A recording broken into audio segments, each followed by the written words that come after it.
Welcome to another episode of On This Day on the Grueling Truth Sports Network. I'm your host for On This Day, Mike Goodpaster. Today we look at December the 18th, 1980, the day Raging Bull was released. Now, Raging Bull was a movie that came 4 years after Rocky. It was kind of the complete opposite of Rocky. I mean, number one, it was a true story where Rocky was, not a true story. But also, Rocky was an American hero, where the Raging Bull, Jake LaMotta, was probably the exact opposite of that.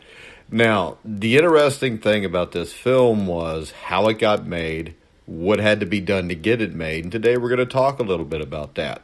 And Irwin Winkler, who is the producer of Raging Bull, who also helped with the making of the first Rocky film, had this to say. He said it was Bob's film, by which he meant that it was Robert De Niro's driving passion.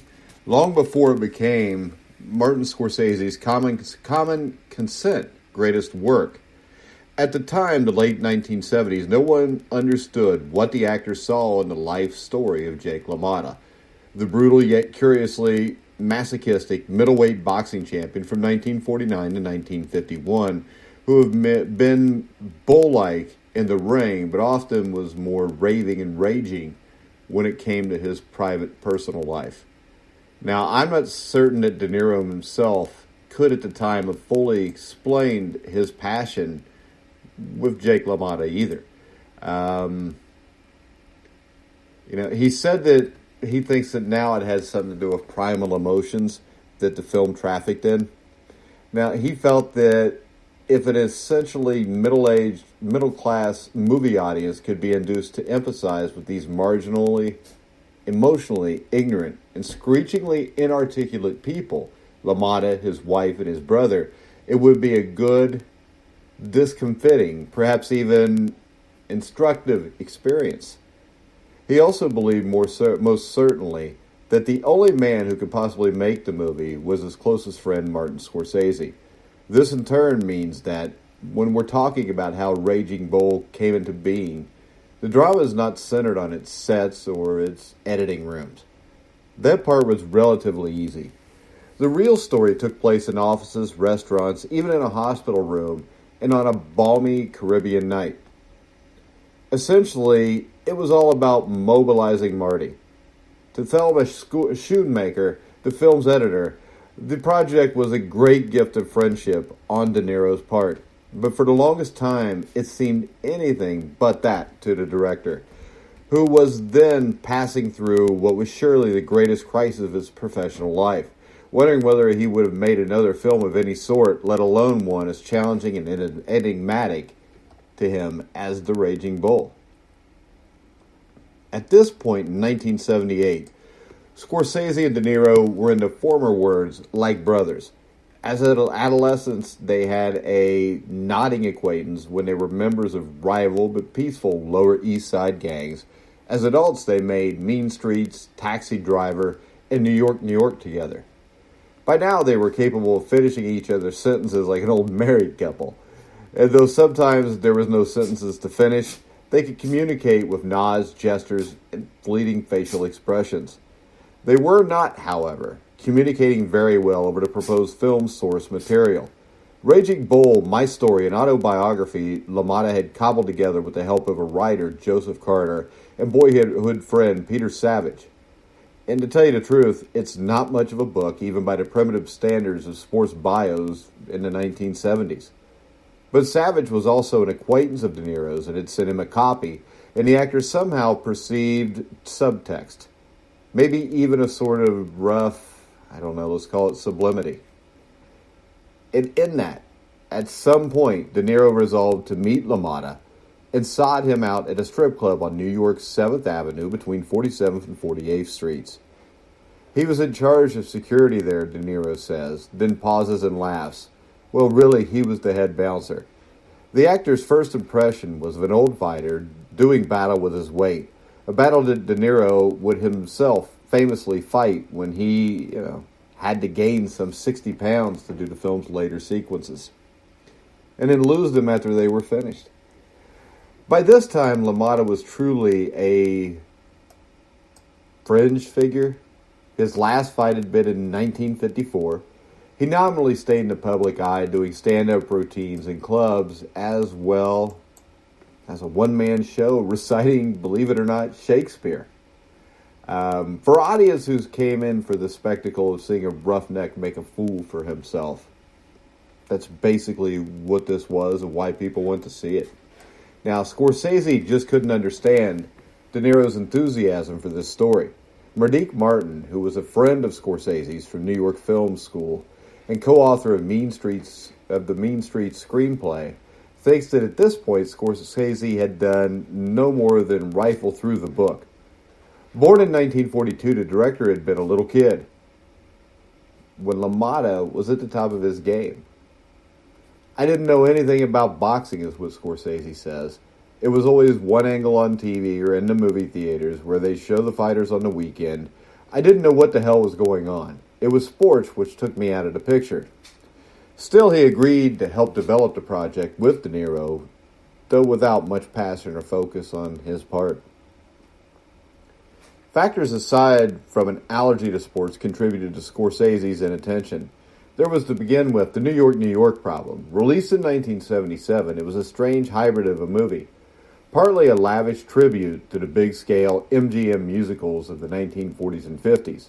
Partly an invisitory love story tracking the combative relationship between a saxophone player, band leader, played by De Niro, and his songstress, Liza Minnelli. It's a mixture of styles and intent reflected Scorsese's own mixed motives. Some days he wanted to be an old-fashioned Hollywood genre director. Some days he wanted to be more of a modern European. And what this picture taught him was that you couldn't be both at the same time. It was scorned by critics and audience alike. And worse, there was in reception of an implication that Scorsese, until then generally considered the most gifted director of his generation by the cinematic people, had received a deserved comeuppance. An opinion fueled by gossip about heavy drug use and messy emotional dramas on the set. If anything, unambiguously good came out of New York, it was the relationship Scorsese forged with Irwin Winkler, who proved to be a remarkably patient and subordinate producer.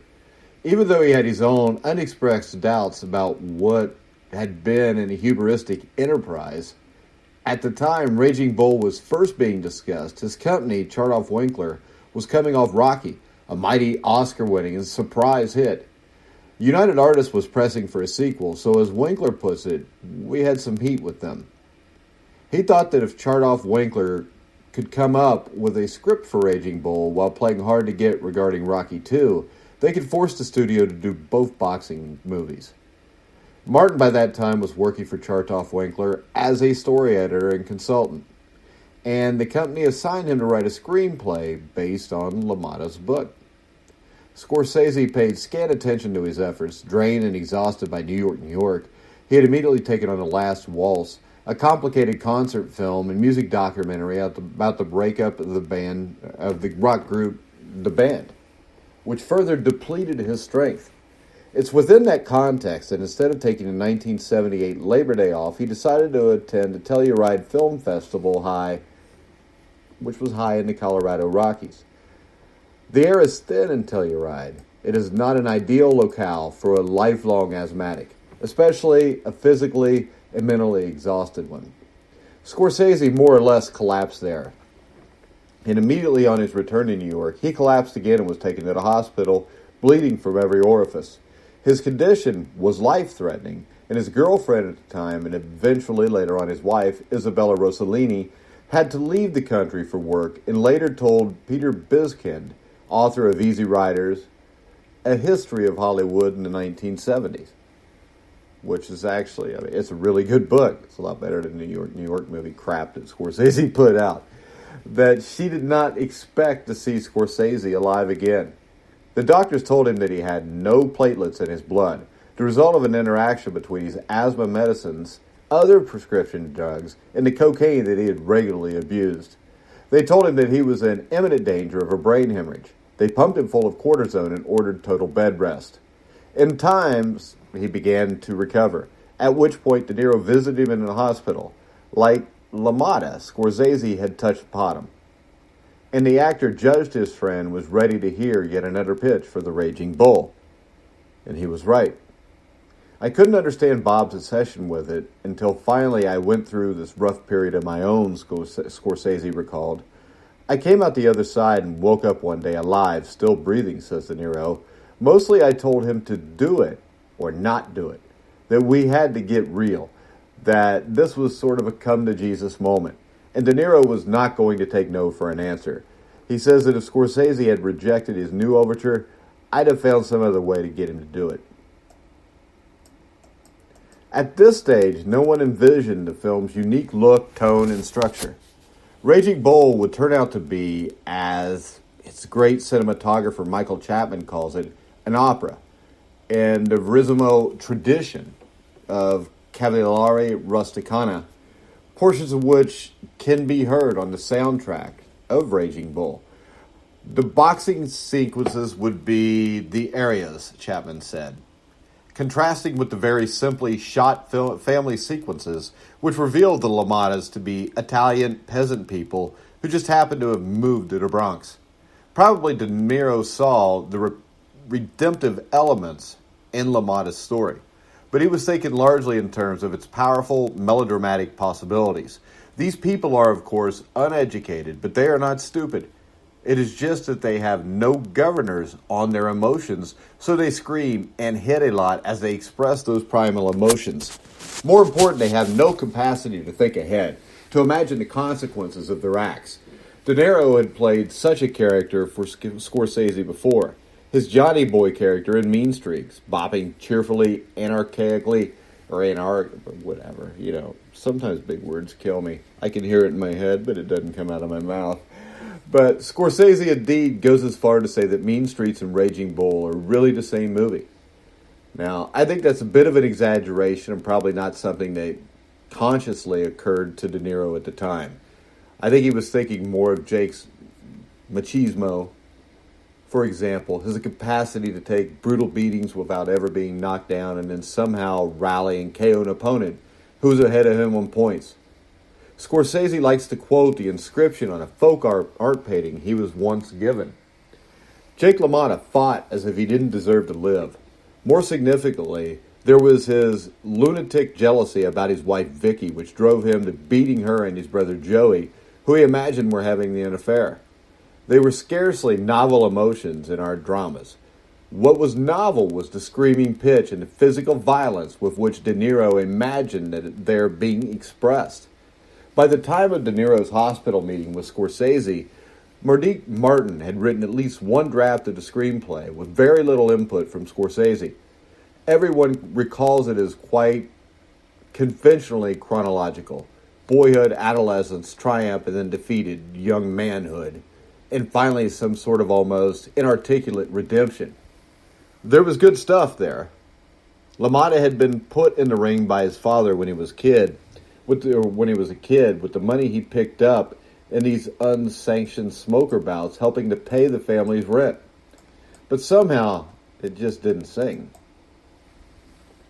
And besides, Scorsese had a distracting obsession of his own, and that was The Last Temptation of Christ, which he had wanted to make since his Barbara Hershey had pressed a novel on him when they were shooting Boxcar Bertha for Roger Corman in 1972. He thought it was time to make another push for this unlikely project, which he would end up making nearly a decade later. Even so, Scorsese found himself intermittently drawn to Raging Bull. Michael Chapman points out that in the 1940s and early 1950s, boxing was much more central to popular culture than it is now.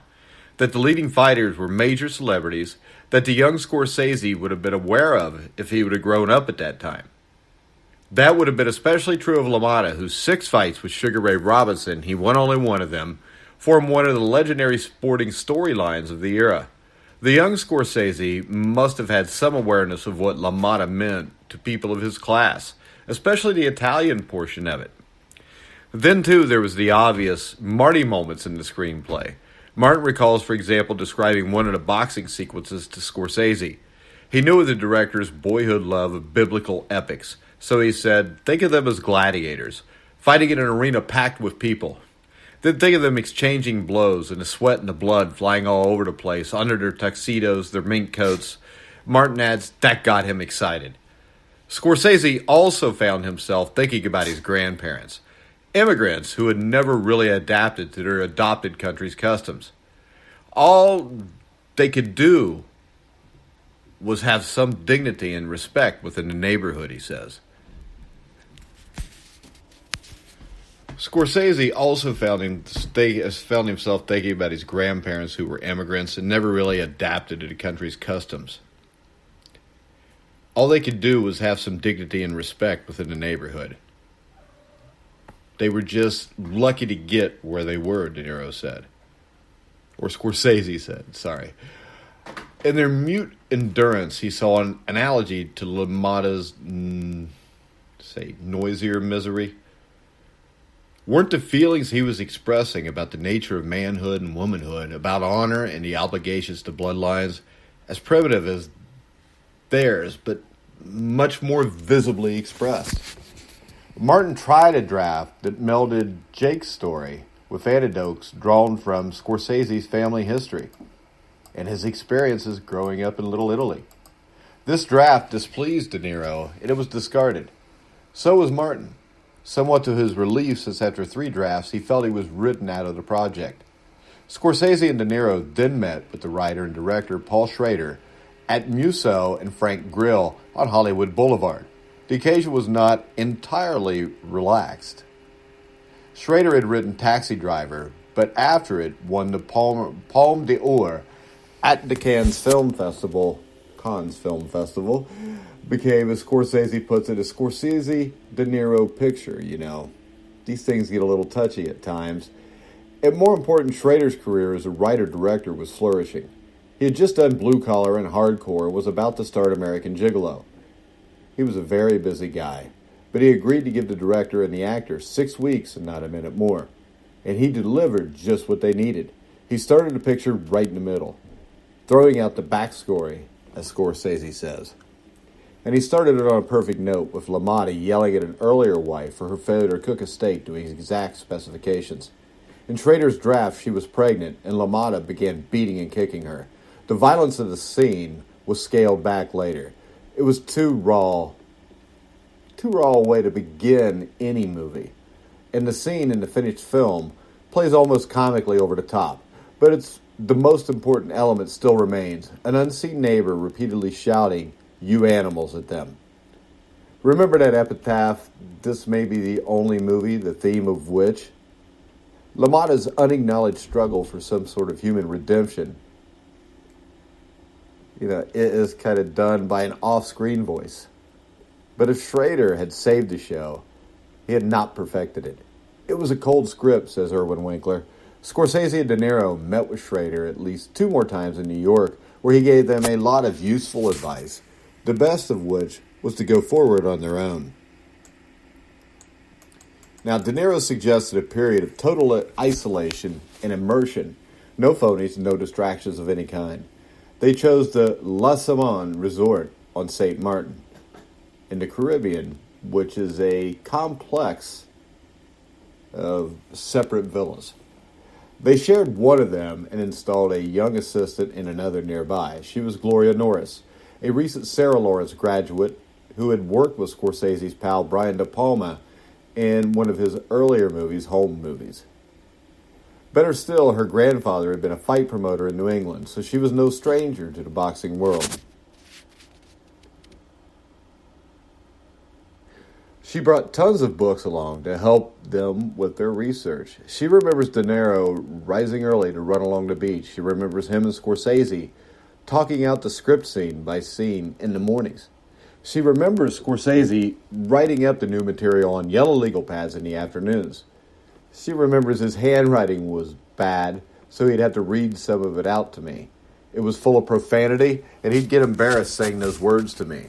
After that, Norris would retreat to her typewriter, and De Niro and Scorsese would sometimes head out in their Jeep to dinner in one of the several extremely good restaurants on the island. It was total concentration, Scorsese recalled. Everything was done at the little table with that silly cabana umbrella, and we're looking out at the ocean. Everything was there that we needed to be able to concentrate and get this script written over a period of several weeks. Now, one important thing they accomplished was to combine two characters, LaMotta's brother Joey and close friend Pete Savage. The latter finally disappeared entirely from the script.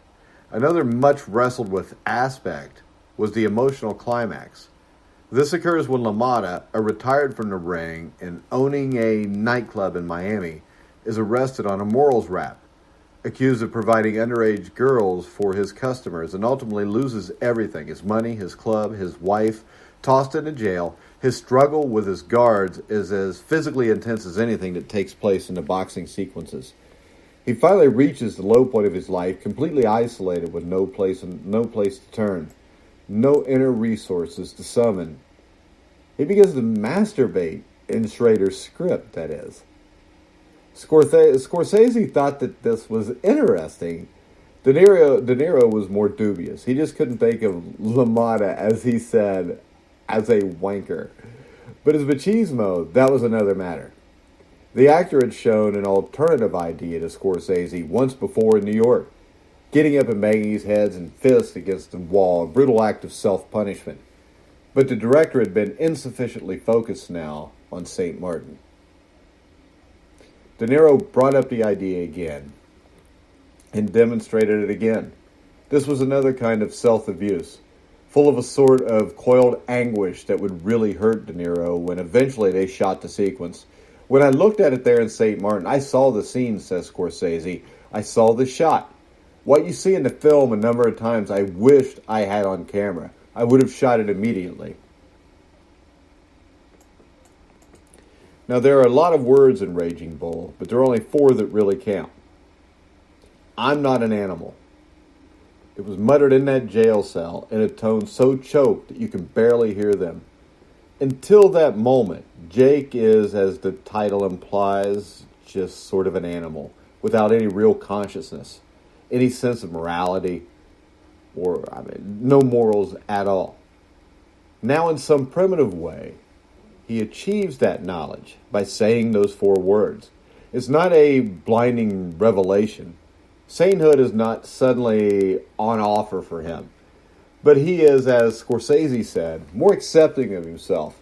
He's more gentle to himself and to the people around him. That is to say, he is more of a Catholic figure.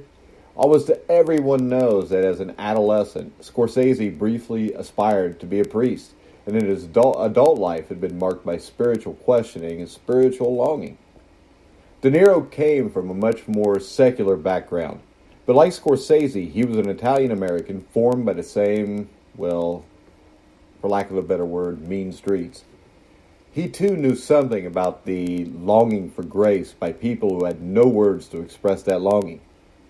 Scorsese says, it's the old line from the Diary of a Country Priest, which was a George Burton, can't remember if I remember this guy's last name, but it was a George Bernanos novel about a clergyman who utterly fails to redeem his greedy, ungodly parish, yet dies absolved. God is not a torturer. He wants us to be merciful with ourselves, and Jake kind of gets there. So those 4 words, kind of changes the feeling you have when you watch the movie. It does for a lot of people. Not really me, because LaMotta's still an asshole. But, we'll move on from there. But looking back on the film's writing process, you can kind of see the entire effort was to strip this story down to its primal elements, to reveal states of being, not necessarily states of mind. The controlling idea was never to step back and explain anyone's behavior. It was to plunge the audience into it, to make us feel almost viscerally every blow that Jake LaMotta delivered or absorbed in the ring, inside and outside. The 40s and 50s, for example, were a period when Hollywood discovered Freud. Picture after picture, as Scorsese later put it, explained that this guy did this because of that. But you can't explain any human being with one Freudian term. I said, let's take all that out.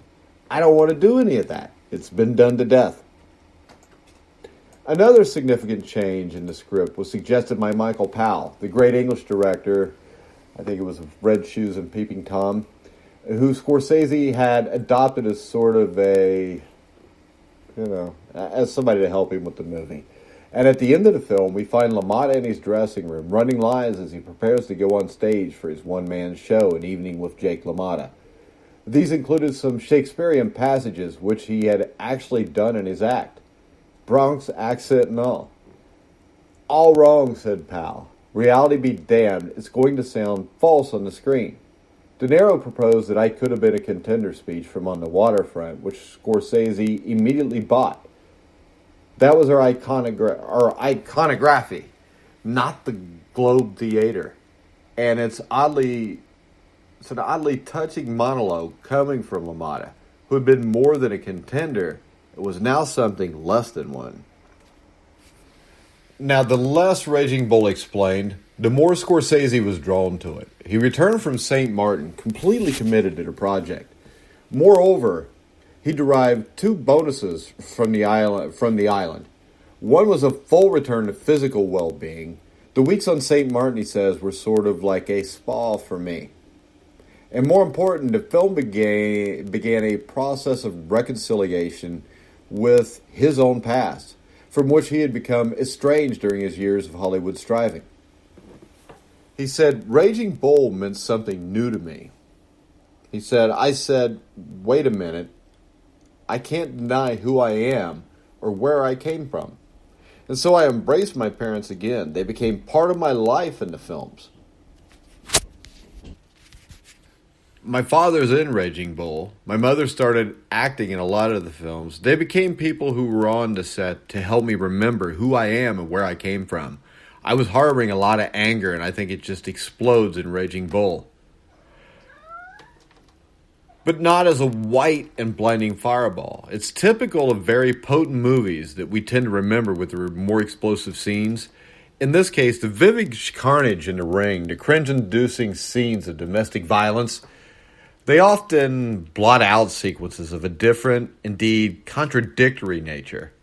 I know you're going to find this hard to believe, but if you re-encounter Raging Bull today, which I did recently, after a long absence, you will find it more tender than you remember, even at times rather kind of sweet-spirited.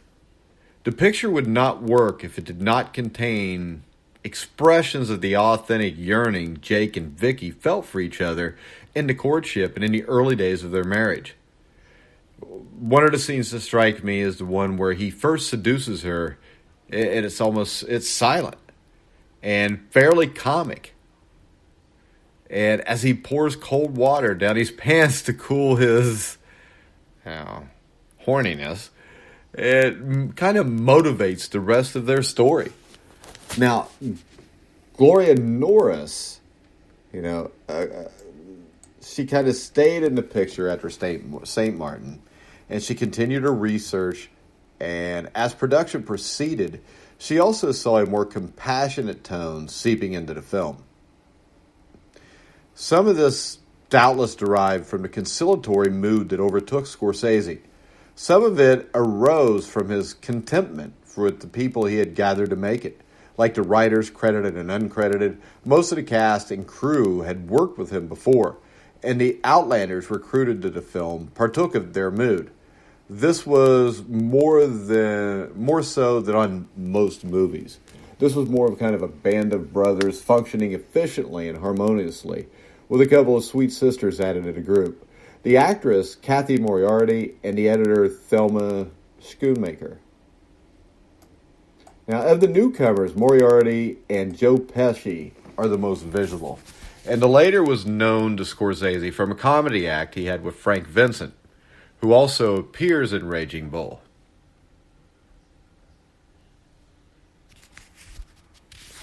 In which the pair parodied a comedy teams. But it was his appearance in a short film that Scorsese had screened that won him the job. He had the right spirit for Joey, loyal, excitable, trying to discipline his ever wayward brother. Pesci was also instrumental in bringing Moriarty to the film. He and Vincent had first seen her in a photo shoot from a disco beauty contest in Mount Vernon, New York. And Sis Corman, who was the casting director for the film, also became almost an immediate supporter of Moriarty. In due course, a screen test was arranged at a small New York studio. Irvin Winkler was among those present, and when Moriarty did her scene, he says, "We just looked at each other, and we didn't even, have to print the takes. They just simply agreed on the spot that the part was hers."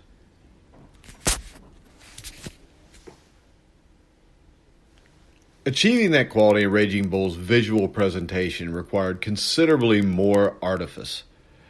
The most basic and radical choice Scorsese made was to shoot in black and white. Michael Chapman approved, and in those days, he said, boxing was always in black and white. That's what Scorsese wanted to do. Scorsese had also studied all the classic boxing pictures and was troubled by the fact that, for the most part, the cameras were stationed outside the ring.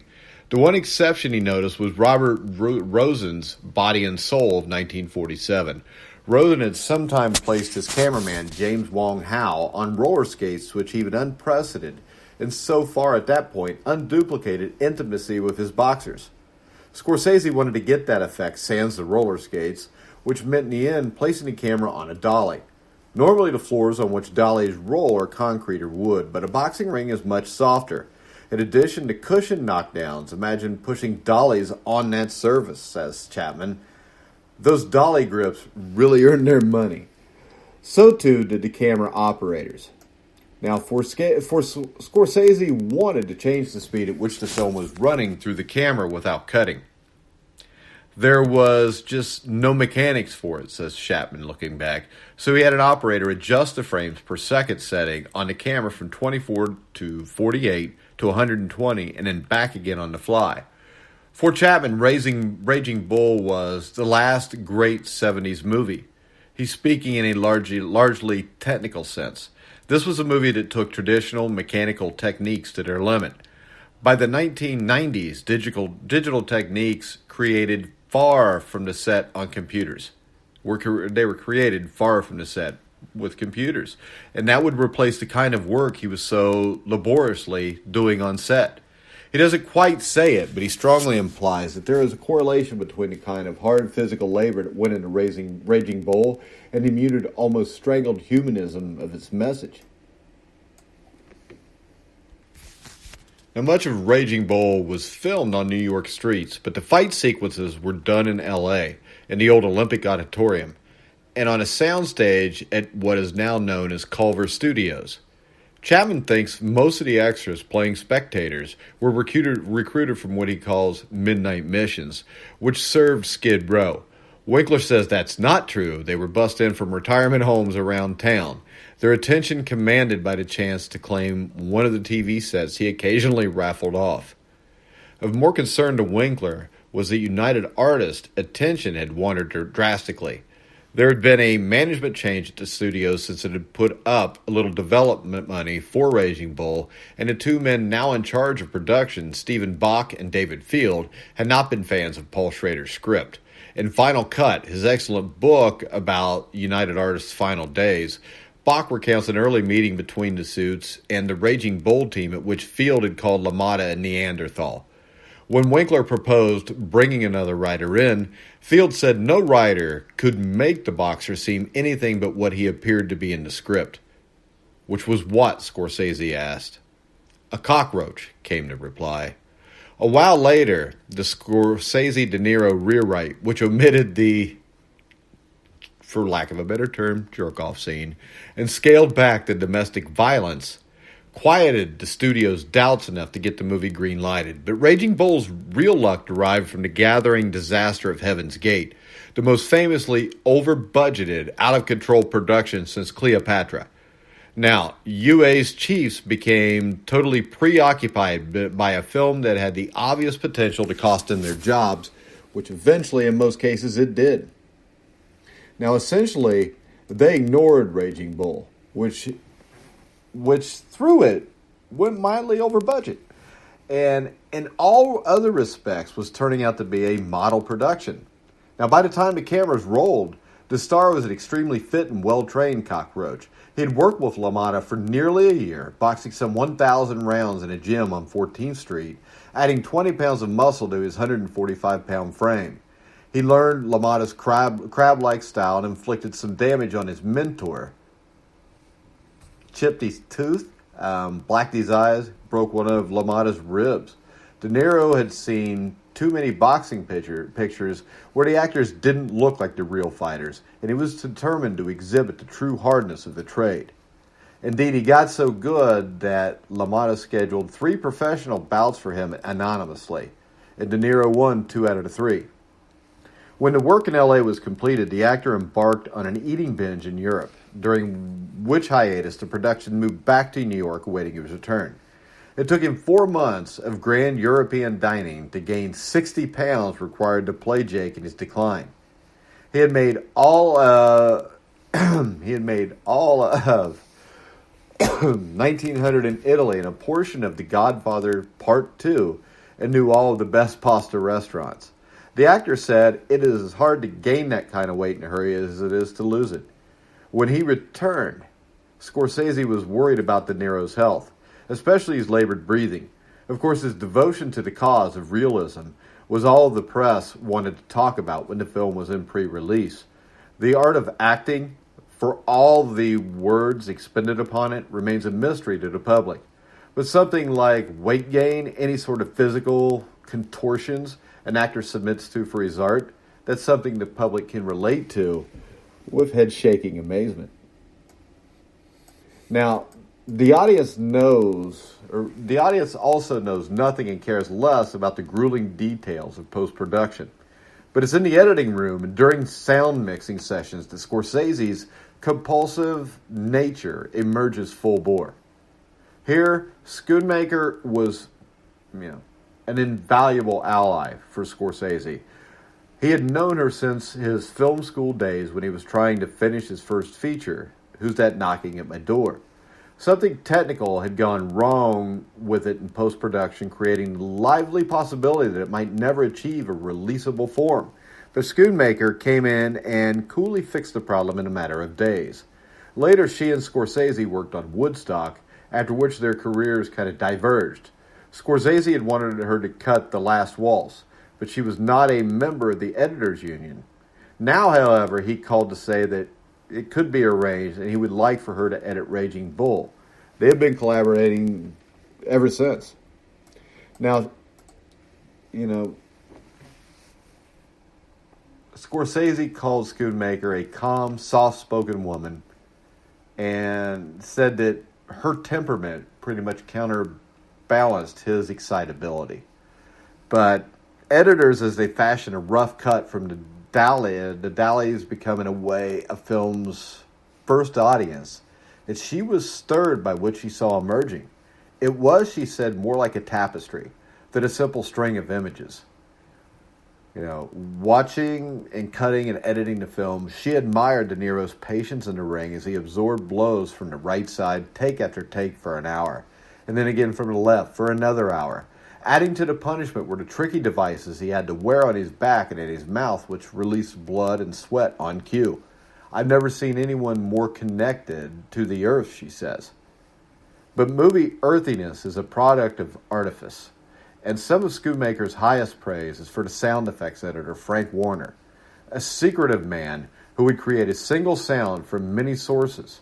For instance, he used a lot of animal sounds, including an elephant's bray, to suggest the tortured breathing of boxers in the ring.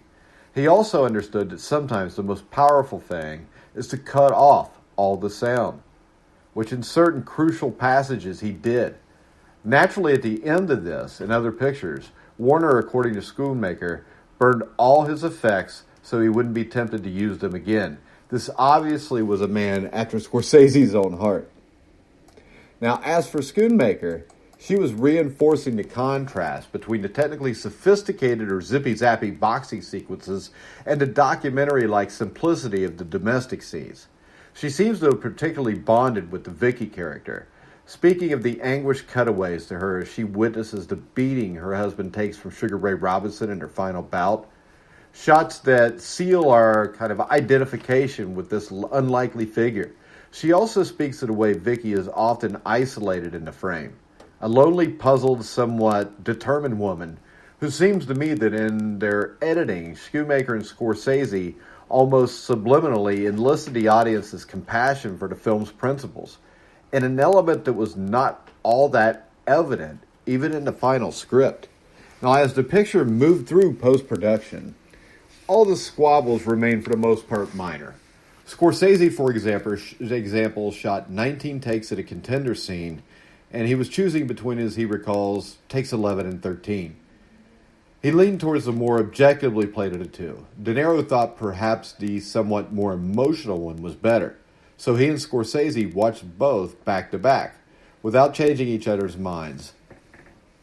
I still think the one I have is best, said the director. All right, said De Niro, let it go. It was potentially a tenser moment than it seems in the recounting, for, as Scorsese would go on to later say, you can only do that with someone you trust. Because the bottom line is, the guy could say, you get to use the take I want. Because the picture was made because of my name. Now, it's probably true that it was De Niro's burgeoning stardom that had carried the day with the studio, but it's also true that his refusal to exercise his power was one of the grace notes that assured the rational completion of what might have been a very difficult production. Now, probably the most comical moment in post-production occurred during the sound mix. Scorsese loves mixing, especially layering in complex patterns of dialogue, music, and special effects. Now, these sessions constitute months, and basically that's months of 12, 14, 16 hours a day of mind-bending, maddening, detailed work. And one night when the filmmakers were right up against the deadline to make their release date, they were working on a nothing little shot that takes place in a nightclub where a minor actor turns to the bartender and orders a Cutty Sark. I can't hear what he's saying, the director said. Now, fiddling ensued, extensive fiddling. Without satisfying him, Winkler, who was present, finally deemed one result good enough and pointed out that messengers were standing by to hand carry release prints to the few theaters where the picture was about to premiere. At one point, Scorsese snapped, "I want my name taken off the picture." He cried that, "I want my name taken off the picture," which bespeaks of his devotion to detail. It also bespeaks his exhaustion at the end of Raging Bull, not to mention the craziness that so often overtakes movies as they wind down. Now, needless to say, he was eventually placated, and you can more or less hear the line in the finished print. Now, the big question is here, when the movie was over and they'd sent it off, did they know what they had? And I would say no, probably they didn't. Their only hint came at a screening for United Artists executives in New York. Andy Albach, the rather unlikely head of the company, was present. He was a kind of a ramrod, stiff man who spoke with a sometimes hard to decipher European accent. Now, he was a United Artists lifer. He was a number cruncher who had previously had nothing to do with his creative side of the business. But he had a good relationship with Transamerican, the insurance conglomerate that owned the studio. Raging Bull was due to be released in New York, LA, and Toronto within a few days of Heaven's Gate, November of 1980. Albach had yet to see Michael Cimino's film, but he had good reason to suspect that it carried the potential to doom his tenure at United Artists. Perhaps even the entire company's future. In any case, the Raging Bull screening reached its conclusion and total silence ensued. No smattering of applause. No buzz of approval. This is typical of such screenings. Everyone waits for power to speak its piece, which it now did. Albach rose, marched up the aisle, shook the director's hand and said, "Mr. Scorsese, you are an artist." Scorsese's father overheard him, and that meant as much to the director as the accolade itself. for his father had been skeptical about the film, especially its scenes of domestic violence. That was something the stern and righteous man had schooled his children to avoid. So in a Christmas season, Raging Bull went forth to mixed reviews and modest business. Paulina Kael, who was often right about small matters, but equally often wrong about the large ones, the great number of movies she trashed, were plentiful. And the number of bad movies she praised was astonishing. Wrote that Scorsese is putting his unmediated obsessions on the screen, trying to turn raw pulp power into art by removing it from the particulars of observation and narrative. He loses the low-life entertainment values of prize-fight films. He aesthetics up pulp and kills it. Now, this is nonsense. Because aside from the fact that Raging Bull's boxing sequences remain the most powerful ever shot, the film demands to be read in part as kind of a critical gloss of the boxing genre. It touches, for example, on LaMotta's relationship with the mob, the usual central conflict in fight films, especially back in the 50s and the 60s and before that even, but only lightly. It more than lightly touches on the brutality of the sport, but does not argue even implicitly that it should be banned or cleaned up. It has its religious implications. There are moments when LaMotta can be seen as a martyr, a few drips of blood on a ring rope, but it can easily be missed in the fury and flurry. In truth, Raging Bull remains a great movie. I mean, the long writing process, the concentration of its direction focuses our attention on thoughtless, heedless behavior in a way that few movies do. It's stripped down behavioralism. Its refusal to explain or justify anyone's actions remains close to unique in American movie history. If the film has any roots, they're in Italian neo-realism, which, come to think of it, was all the rage. Not least with the young Martin Scorsese. At the same moment, the real LaMotta asserted his claim on our attentions. Now, this was a movie that at the box office was not brilliant. But if you look at the honors the movie got, the honors the movie should have received. I mean, it's, to me, possible and wildly unfair that De Niro won his Oscar for his prodigious eating. It's possible, wildly unfair, that Scorsese did not win Best Director in 1980 went to Robert Redford for Ordinary People, which was just an ordinary movie. Because he was I don't know. It was widely fair, though. The Schoonmaker won the Oscar for editing on her first try as a nominee. The Academy had nothing against her and her work, so she won it. And, when you listen to the people talk, a lot of the people that they voted for De Niro because of the eating and the weight he gained. And, De Niro was unbelievable in this movie. And this is a movie that I've widely always told people was not my top boxing movie, and it's not. But it has to be in the top 5 because the way it was shot in black and white was beautiful for the time. Because if you go back and you watch Robert LaMotta 6, it's what it looked like. And it gets this kind of gritty down in the, it was real life. It was real life in the 40s and the 50s and what it was like for Jake LaMotta.